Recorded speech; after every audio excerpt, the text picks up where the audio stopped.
अस्सलाम वालेकुम दोस्तों, कैसे हैं आप सभी लोग। उम्मीद है सब खैरियत से होंगे। आज मैं प्रॉफिट सीरीज़ शुरू करने जा रहा हूँ। इस सीरीज़ में हम सारे नबियों का एक एक करके वाक़या सुनेंगे। ये एक बहुत इंटरेस्टिंग सीरीज़ होने वाली है, तो प्लीज़ मेरे चैनल को सब्सक्राइब कर लें। आज इस वीडियो में हम आदम अलैहिस्सलाम का वाक़या सुनेंगे। ये अल्लाह के पहले नबी थे जिन्हें अल्लाह ने अपने हाथों से बनाया, और हम सारे इंसान इन्हीं की नस्ल हैं। तो चलिए शुरू करते हैं लाइफ स्टोरी ऑफ प्रॉफेट आदम अलैहिस्सलाम।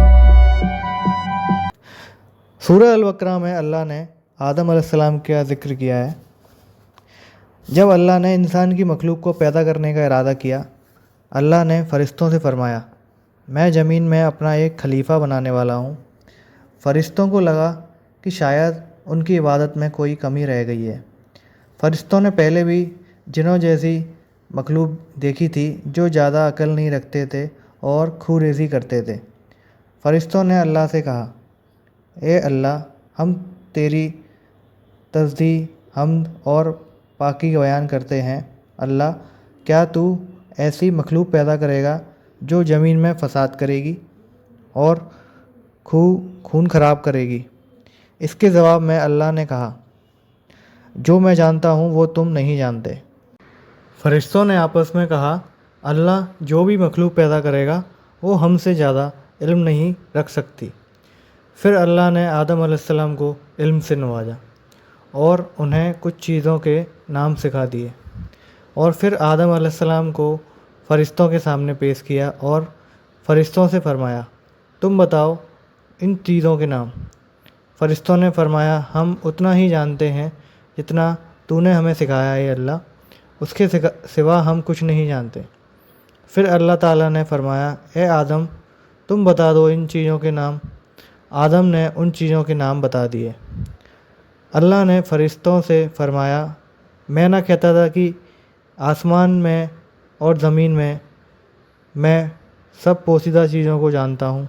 फ़रिश्तों को फ़रमाया, तुम आदम को सजदा करो, तो वो सब सजदे में गिर पड़े, लेकिन शैतान ने सजदा नहीं किया।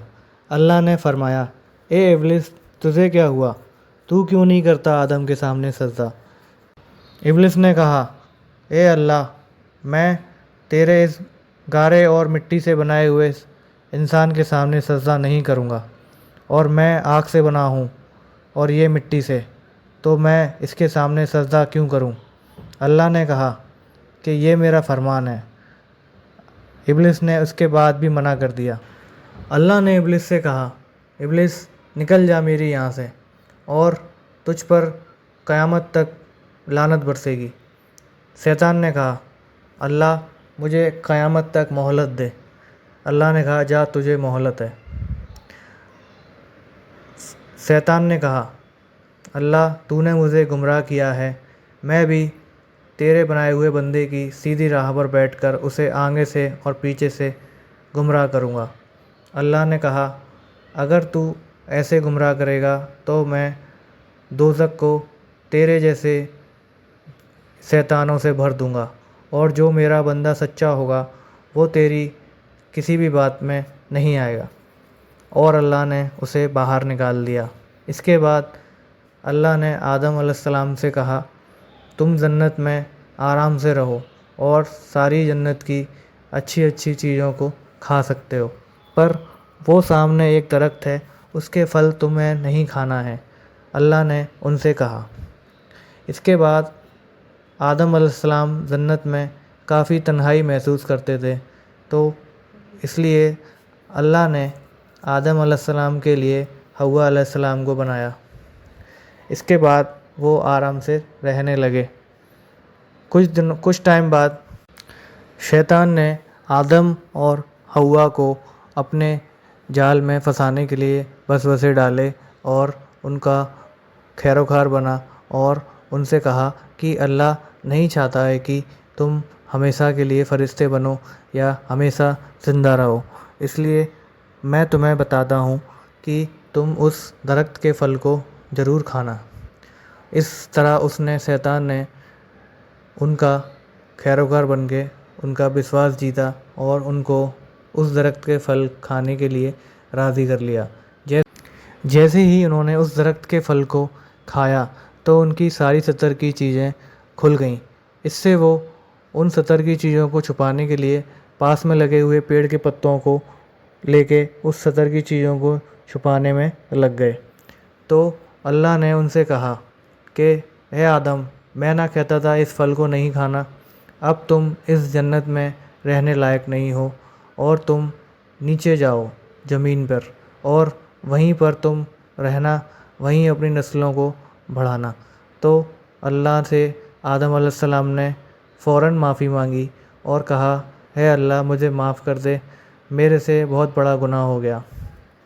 اللہ نے پر ان سے کہا نہیں، تم اب نیچے جاؤ، جنت سے تمہارا سمے ختم ہو گیا۔ پھر اللہ نے نیچے ان کو جانے کے لیے کہا، اور اس کے بعد آدم نے 40 سال تک اللہ سے معافی مانگی، اور اس کے بعد اللہ نے ان کی معافی قبول کر لی، اور اللہ نے کہا اب آدم تم یہیں پر رہو اور اپنا جیون گزارو۔ اس کے بعد آدم علیہ السلام کی بہت ساری سنتانیں ہوئیں، اور وہ 900 سال تک اس دنیا میں زندہ رہے۔ تو اس سیریز میں ہمیں یہ دیکھنے کو ملا کہ آدم علیہ السلام کی جو کہانی ہے اس سے ہمیں یہ دیکھنے کو پتہ چلتا ہے کہ اگر ہم سے کوئی غلطی ہو جاتی ہے اور ہم اس چیز کی معافی مانگ لیتے ہیں تو اللہ ہمیں ضرور معاف کر دیتے ہیں، پر اس شیطان نے، ابلیس نے اللہ سے معافی نہ مانگ کر ان کے سامنے تکبر کیا اور ان سے معافی نہیں مانگی۔ تو اس سیریز سے ہمیں یہ پتہ چلتا ہے کہ اگر ہم معافی مانگیں اللہ سے تو اللہ ہمیں ضرور معاف کریں گے، بے شک اللہ بہت معاف کرنے والا ہے۔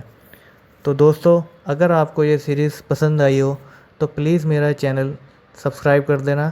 آگے بھی میں اپنے پیارے نبیوں کی سیریز لے کے آتا رہوں گا۔ اللہ حافظ۔